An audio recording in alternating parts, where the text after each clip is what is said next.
انسان کا جو بنیادی اطمینان، سکون اور کمفرٹ ہے وہ نیچر کے ساتھ جڑی ہوئی ہے، وہ اس کی نیچرل وے آف لائف کے ساتھ جڑی ہوئی ہے۔ انسان جس طرح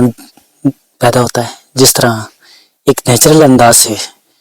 ابتدا میں زندگی گزارنا شروع کی، حقیقت تو یہ ہے کہ اس کا بنیادی طریقہ ہے۔ تو انسان میں اس وہم کا شکار ہو جاتا ہے کہ اگر میں ایسی زندگی کی طرف جاؤں گا تو یہ اس کے لیے مشکلات کا سبب ہوگی، اور انسان ایسا ہوتا ہے اس ڈگر پہ چل پڑتا ہے کہ نیچرل وے آف لائف کو چھوڑ دیتا ہے اور ایک آرٹیفیشل وے آف لائف کو اڈاپٹ کر دیتا ہے،